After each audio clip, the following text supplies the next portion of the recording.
Welcome to the Ovis live online classes. आज की जो हमारी वीडियो है ये रहेगी कूलम्ब्स लॉ पे। इससे पहले हम इलेक्ट्रोस्टैटिक के 2 लेक्चर्स कवर कर चुके हैं। अगर आपने वो 2 लेक्चर्स नहीं देखे तो भाई वो लेक्चर बहुत ज्यादा इंपॉर्टेंट है, क्योंकि उसमें हमने बात करी बिल्कुल फंडामेंटल चीजों के बारे में कि व्हाट इज चार्ज, चार्ज कहाँ से आया, force of attraction and force of repulsion क्या है। ठीक है, कोई बॉडी, अगर हम दो बॉडी को रब कर रहे हैं तो किस बॉडी के ऊपर पॉजिटिव चार्ज आएगा, किस बॉडी के ऊपर नेगेटिव चार्ज आएगा, वो सब हमने डिस्कस किया है पिछले 2 लेक्चर्स में। तो आज का जो ये लेक्चर है ये one of the most important lecture इसलिए है क्योंकि इसमें हम बात करेंगे कूलम्ब्स लॉ की, और कूलम्ब्स लॉ आगे के सभी लेक्चर्स में आपकी हेल्प करेगा। ठीक है, क्योंकि ये बहुत ही ज्यादा फंडामेंटल एंड इंपॉर्टेंट लॉ है इलेक्ट्रोस्टैटिक का। अब ये लॉ हमें क्या बता रहा है, देखो इससे पहले हमने एक चीज पढ़ी है कि अगर दो सेम चार्ज हो गए, मान लो दो पॉजिटिव चार्ज हैं, तो इनके बीच में एक फोर्स होगा और ये फोर्स ऑफ रिपल्शन होगा। हमने पिछली क्लास में ये पढ़ा। और अगर चार्जेस डिफरेंट होंगे, मान लो एक पॉजिटिव है और एक नेगेटिव है, तो यहाँ पे फोर्स ऑफ अट्रैक्शन होता है, ऊपर वाले में रिपल्शन और नीचे वाले में अट्रैक्शन। अब देयर इज नेम फोर्स, यानी यहाँ पे एक नाम आ रहा है फोर्स, फोर्स ऑफ अट्रैक्शन या फोर्स ऑफ रिपल्शन। तो ये फोर्स कितनी है, कितनी फोर्स लग रही है किन चार्जेस के बीच में, हमें इसके बारे में कोई भी आइडिया नहीं था। तो ये आइडिया और ये जो हमें कंसेप्ट दिया है इसका नाम है कूलम्ब्स। तो ये साइंटिस्ट है कूलम्ब्स ने हमको ये बताया कि किन्हीं भी दो चार्जेस के बीच में कितना फोर्स लगेगा, उसके लिए उन्होंने हमें एक फॉर्मूला ड्राइव करके दिया है, तो वो हम समझने की कोशिश करते हैं इस वाली वीडियो में। ठीक है, अब देखो कूलम्ब्स ने ये कंसेप्ट लाया कहाँ से है। देखो इससे पहले हमने लेक्चर 1 में बात किया था कि मैटर के पास ना दो प्रॉपर्टी हैं। सबसे पहली प्रॉपर्टी का नाम है मास और दूसरी प्रॉपर्टी का नाम है चार्ज। अब जो ये मास है, मास की वजह से मैटर एक फोर्स लगाता है जिसको बोलते हैं ग्रेविटेशनल फोर्स, और इसका फॉर्मूला आता है जी m1 m2 अपॉन में आर स्क्वायर। अब ये फॉर्मूला हमें किसने दिया, ये फॉर्मूला हमें न्यूटन ने दिया ग्रेविटी के बारे में। तो कूलम्ब्स ने सेम दिमाग लगाया, सेम माइंड लगाया कि जिस तरह से मैटर की एक प्रॉपर्टी मास है, उसकी वजह से एक फोर्स लगती है जिसका नाम दिया गया क्या, ग्रेविटेशनल फोर्स। तो उसने सोचा कि भाई साहब उसी तरीके से चार्ज भी तो एक मैटर की प्रॉपर्टी है ना। तो जिस तरीके से हमारा मास वाला फॉर्मूला अप्लाई हो रहा था, तो उसने सेम फॉर्मूला अप्लाई करने की कोशिश करी कि चेक करते हैं कि भाई फोर्स दो चार्जेस के बीच में सेम आती है नहीं आती।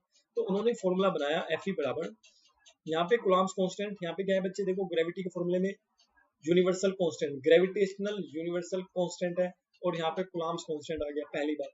दूसरा, यहाँ पर था मास ग्रेविटी के फॉर्मूले में, यहाँ पर क्या आ गया, चार्ज Q1 एंड Q2, और नीचे डिस्टेंस, उनके बीच का डिस्टेंस का स्क्वायर कर दिया। तो ये फॉर्मूला बहुत हद तक सही बैठा। बट यहाँ पे एक प्रॉब्लम जो कूलम्ब्स ने फेस करी वो क्या थी, कि जो ये जी है ना ग्रेविटेशनल फील्ड के फॉर्मूले में, भाई साहब ये कांस्टेंट है, यूनिवर्सल है। कैसा है ये, यूनिवर्सल। बट ये जो कूलम्ब्स कांस्टेंट है ये यूनिवर्सल नहीं है, ये डिफरेंट मेटेरियल के लिए डिफरेंट डिफरेंट है। तो उसलिए हमें एक नई चीज को अभी इवोल्व करना पड़ेगा। आगे वाली स्लाइड में हम देखते हैं कि वो क्या चीज है। अभी तक आपको जो बेसिक आइडिया मैं देना चाह रहा हूँ वो ये है कि जो फॉर्मूला हमारा कूलम्ब्स लेके आ रहा है, दो चार्जेस के बीच में कितनी फोर्स लगेगी, वो उसने कहाँ से लिया है, न्यूटन के ग्रेविटेशनल वाले फॉर्मूले से लिया है। क्योंकि मैटर की दो प्रॉपर्टी है, एक मास और एक चार्ज। तो उसने सेम इस तरीके से फंडा अपना लगाया, अपना दिमाग चलाया, और उसने हमें एक फॉर्मूला बना के दिया। इस फॉर्मूले के according the force between two point charge, मान लो दो पॉइंट चार्ज है Q1 और एक पॉइंट चार्ज है Q2, और उनके बीच में डिस्टेंस है R, तो उनके बीच में कितनी फोर्स लगेगी, तो भाई इतनी फोर्स लगेगी। यहाँ पे आ जाएगा Coulomb's constant Q1 into Q2 upon में आर स्क्वायर। ठीक है, तो ये लगेगी हमारी, इतनी फोर्स लगेगी किन्हीं भी दो चार्जेस के बीच में। Okay, where C dash is the Coulomb's constant and it's depends on medium, और ये कूलम्ब्स कांस्टेंट किस पे डिपेंड करेगा, मीडियम पे डिपेंड करेगा।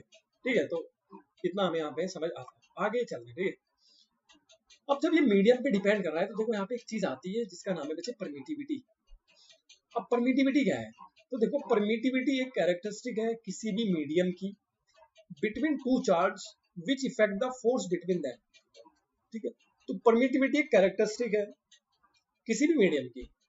अब ये करती क्या है, ये क्या करती है, मान लो दो चार्जेस रखे हैं यहाँ पे Q1 और Q2 एयर में रखे हैं, यानी कोई मीडियम नहीं है, मान लेते पहले नो मीडियम। तो मान लेते इसके बीच में फोर्स आ रहा है F, और अगर हमने इसके बीच में कुछ मीडियम इंसर्ट कर दिया तो इस मैटर के पास एक प्रॉपर्टी है जिसका नाम है परमिटिविटी। अब ये परमिटिविटी क्या करेगा, जो पहले फोर्स लग रहा था ना F, अब ये F नहीं लगने देगा, अब इस F को ही इफेक्ट करेगा। अब ये F ज्यादा हो जाएगी या कम हो जाएगी वो तो अब हम यहाँ पे देखेंगे। आपको बस इतना समझ आना चाहिए कि जो परमिटिविटी है किसी भी मीडियम की वो क्या करती है, दो चार्जेस के बीच में जो फोर्स लगती है उसको अफेक्ट करती है। ओके, ठीक है। तो परमिटिविटी आई होप क्लियर हो गया आपको। अब परमिटिविटी को दिखाने के लिए हमारे पे एक साइन है एप्सिलॉन। ओके, अब ये जो हम कूलम्ब्स कांस्टेंट यूज कर रहे थे बच्चे, इसका नॉर्मल सा फॉर्मूला है, इसका मतलब ओवरऑल अगर हम करें तो ये है 4 पाई अपॉन में एप्सिलॉन, ठीक है। ओके, अब देखो मान लो कि हमारे पास कोई एक मीडियम है, ये कोई मीडियम है, इसके अंदर चार्ज रखे हैं पॉइंट चार्ज, एक Q1 और एक Q2, और इनके बीच में डिस्टेंस है R। तो इनके बीच में जो हमारी फोर्स लगेगी, इलेक्ट्रोस्टैटिक फोर्स लगेगी, वो हम लिख रहे हैं Fm, यानी मीडियम के अंदर कितनी फोर्स लग रही है दो चार्जेस के बीच में। तो पहले आ जाएगा कूलम्ब्स कांस्टेंट 1/4 पाई। अब यहाँ पे हमने लिख दिया एप्सिलॉन m। एप्सिलॉन m क्या है, परमिटिविटी ऑफ मीडियम, यानी अगर ये मीडियम m है तो इसकी परमिटिविटी कितनी हो जाएगी, एप्सिलॉन m, ठीक। ओके, तो एप्सिलॉन की जगह हम यहाँ पे यूज करेंगे, क्या यूज करेंगे यहाँ पे, epsilon m। Charge Q1 and charge Q2 की हो जाएगी मल्टीप्लाई, और उनके बीच का जो डिस्टेंस है उसका हो जाएगा स्क्वायर। ओके, ठीक है। तो यहाँ तक हमें समझ आता है कि अगर दो चार्जेस किसी मीडियम में रखे हो तो उनके बीच में जो हमारा फॉर्मूला है वो बन जाएगा Fm बराबर 1/4 pi epsilon m Q1 Q2 upon में R स्क्वायर, ठीक है। अब अगर क्या हो, ये हम किसी फ्री स्पेस में रख दें। फ्री स्पेस क्या होता है, एक ऐसा स्पेस जहां पर कोई भी मीडियम नहीं है, ठीक है भाई। तो जहां पर कोई भी मीडियम नहीं है उसके लिए हमने एक और नई चीज बनाई जिसको हम बोलते हैं एप्सिलॉन नॉट। देखो जैसे एप्सिलॉन m था, इसको हम बोलते हैं परमिटिविटी ऑफ मीडियम, यानी किसी भी मीडियम की परमिटिविटी। सेम इसी तरीके से हम लाए एप्सिलॉन नॉट, और ये क्या है, permittivity of a free space. किसी भी फ्री स्पेस की परमिटिविटी, मान लो दो चार्ज है फ्री स्पेस में रखे हैं तो उनकी परमिटिविटी कितनी होगी उनके बीच में, एप्सिलॉन नॉट। और अगर वो किसी मीडियम के बीच में रखे हैं तो वहां पे परमिटिविटी कितनी होगी, कमेंट करो, ठीक है, एप्सिलॉन m होगी वैसे, ठीक है। ओके, चलते भाई आगे। अब ये जो एप्सिलॉन नोट है इसकी वैल्यू हमको एक्सपेरिमेंटली पता है कितनी होती है, 8.85 इंटू 10⁻12 कूलम्ब स्क्वायर पर न्यूटन पर मीटर स्क्वायर। अब ये वैल्यू आपको याद होनी चाहिए, ठीक है। 8.85 इंटू 10⁻12 ये एप्सिलॉन नोट की वैल्यू है, यानी कि अगर हम दो चार्जेस को फ्री स्पेस में रखेंगे तो उनके बीच में कितनी परमिटिविटी होगी, तो वो एप्सिलॉन नोट होगी, और उसकी वैल्यू 8.85 इंटू 10⁻12। ओके, एक और चीज जो आपको पता होनी चाहिए जब हम न्यूमेरिकल सोल्व करने वाले हैं, उसके लिए आपको कूलम्ब्स कांस्टेंट का मतलब पता हो, मतलब उसकी वैल्यू पता होनी चाहिए ओवरऑल। देखो कूलम्ब्स कांस्टेंट क्या था, C is equal to 1/4 pi epsilon. अगर किसी मीडियम में रखेंगे तो एप्सिलॉन m हो जाएगा, और अगर यही किसी फ्री स्पेस में रख दे तो ये हो जाएगा एप्सिलॉन नॉट। अब अगर हम इस सब की वैल्यू निकालें, देखो 4 की वैल्यू तो हमें पता है, पाई की वैल्यू भी हमें पता है, एप्सिलॉन नॉट की वैल्यू कितनी होती है, जो फ्री स्पेस की परमिटिविटी है ये वैल्यू। अगर हम इन सभी वैल्यूज को पुट करते हैं तो हमारे पास कूलम्ब्स कांस्टेंट की वैल्यू आती है 9 इंटू 10⁻9 न्यूटन पर मीटर स्क्वायर पर कूलम्ब स्क्वायर, ठीक है। आई होप यहाँ तक आपको चीजें समझ आ रही हैं। देखो ये भी वैल्यू आपको याद रखनी है और ये भी वैल्यू आपको याद रखनी है। आपको ये मेंशन नहीं मिलेगी ज्यादातर केस में क्वेश्चंस करते समय, तो ये आपको याद ही होनी चाहिए क्योंकि बहुत बार यूज आएगी, बहुत बार काम में आएगी, तो आपको याद हो जाएगी। अब एक रिलेशन हम यहाँ पे पढ़ते हैं बच्चे, relative permittivity of a medium. अब देखो प्रॉब्लम हुई क्या, जब हमने परमिटिविटी पढ़ी ना फ्री स्पेस की, तो देखो कितना कॉम्प्लेक्स एक डिजिट आई। तो अगर मुझे परमिटिविटी किसी मीडियम की, अब देखो मीडियम बहुत सारे हो सकते हैं, जैसे आयरन एक मीडियम हो गया, वाटर एक मीडियम हो गया, तो दो चार्जेस के बीच में कुछ भी पुट कर सकते हैं, वाटर पुट कर दिया मैंने तो ये भी एक मीडियम हो गया, ठीक है। तो अब इन सब की परमिटिविटी अलग होगी, तो परमिटिविटी की यार ऐसी वैल्यू याद रखना थोड़ा मुश्किल काम है। मुश्किल क्या, बहुत ज्यादा टफ हो जाएगा। अब मैं फ्री स्पेस की तो याद रख सकता हूँ 8.85 इंटू 10⁻12, बट मैं आयरन वाटर और इतने सारे मीडियम यार पूरी दुनिया के अंदर, तो सबकी परमिटिविटी हम याद रखना मुश्किल है। तो उसके लिए एक शॉर्टकट, एक मतलब मस्त जुगाड़ है हमारे पास, जिसका नाम है रिलेटिव परमिटिविटी ऑफ मीडियम। अब रिलेटिव परमिटिविटी ऑफ मीडियम क्या है, there is simple formula, relative permittivity is a ratio. ये एक रेशियो है किसका, permittivity of medium to the permittivity of free space. यानी अगर आप किसी मीडियम की परमिटिविटी को ऊपर रखो और परमिटिविटी ऑफ फ्री स्पेस को नीचे रख दो, तो जो इनका रेशियो निकल के आता है ना, इसी को हम बोलते हैं रिलेटिव परमिटिविटी ऑफ मीडियम, यानी उस मीडियम के रिलेटिव परमिटिविटी। ओके, और इसके ऊपर ये जो है ना एप्सिलॉन m, जिसको हम क्या बोलते आ रहे हैं, परमिटिविटी ऑफ मीडियम, इसका एक और नाम है इसको हम एब्सोल्यूट परमिटिविटी ऑफ मीडियम भी बोलते हैं, एप्सिलॉन एम को। तो कंफ्यूज नहीं होना, अगर क्वेश्चन में एब्सोल्यूट परमिटिविटी ऑफ मीडियम आ जाए या परमिटिविटी ऑफ मीडियम आ जाए, उसका मतलब एप्सिलॉन एम से ही है, ठीक है। तो देखो यहाँ से फॉर्मूला हमारे को बन के आ रहा है कि एप्सिलॉन एम बराबर हो गया एप्सिलॉन नॉट और एप्सिलॉन आर, जिसको हम बोलते हैं रिलेटिव परमिटिविटी। अब रिलेटिव परमिटिविटी से हमारा बेनिफिट क्या हुआ, पहली बात तो देखो, पहला जो बेनिफिट हमको होता है इससे वो ये है कि हमको ना जब रिलेटिव परमिटिविटी का आंसर आएगा तो वो आएगा मान लो 80, 75, 65, 1। तो ये जो रिलेटिव परमिटिविटी है ये नंबर्स में आ रही है, तो नंबर्स को याद रखना आसान है। जबकि अगर हम बात करें परमिटिविटी की तो बच्चे वो इस तरीके से हमारी आंसर आएगा, तो ये याद रखना थोड़ा मुश्किल काम है। तो ये वाले नंबर्स याद रखना आसान है, इसलिए हम यहाँ पे कंसेप्ट ले गए रिलेटिव परमिटिविटी का। सिंपल परमिटिविटी ऑफ मीडियम को परमिटिविटी ऑफ फ्री स्पेस से डिवाइड करा दो या रेशियो बोल दो, कुछ भी आप यहाँ पे बोल सकते हो। तो यहाँ से एक और हमें पता चला कि एप्सिलॉन एम बराबर हो जाता है हमारे पास एप्सिलॉन नॉट और एप्सिलॉन आर। ओके, ठीक है मेरे भाई, आगे बढ़ते फिर आपको ये समझ आएगा चीजें।